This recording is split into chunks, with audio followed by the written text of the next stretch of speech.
नमस्कार, मैं अम्बी वर्मा और आप देख रहे हैं दैनिक समाचार। चलिए आगे बढ़ते हैं कुछ खास खबरों की ओर।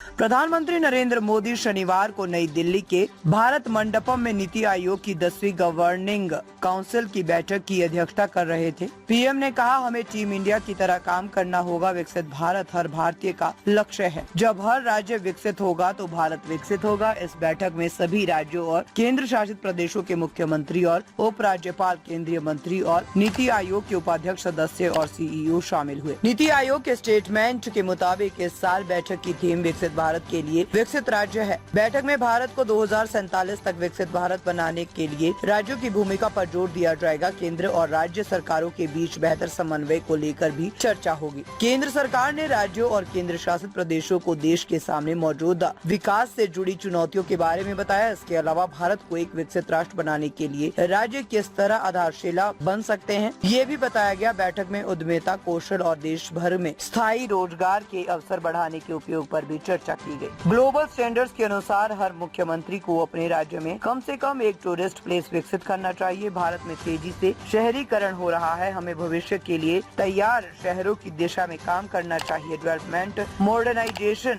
और स्थिरता हमारे शहरों के विकास का इंजन होना चाहिए। हमें विकास की गति बढ़ानी होगी। अगर केंद्र और सभी राज्य एक साथ मिलकर टीम इंडिया की तरह काम करे तो कोई भी लक्ष्य असंभव नहीं है। नीति आयोग की मीटिंग में 3 राज्यों के मुख्यमंत्रियों ने हिस्सा नहीं लिया। कर्नाटक के मुख्यमंत्री सिद्धरमैया ने पहले से निर्धारित कार्यक्रम का हवाला देते हुए मीटिंग में हिस्सा नहीं लिया। वहीं केरल के सीएम पिनराई विजयन ने अपनी ओर से अपने कैबिनेट सहयोगी KN बालगोपाल को भेजा। इसी तरह पुडुचेरी के मुख्यमंत्री N रंगासामी भी बैठक में शामिल नहीं हुए।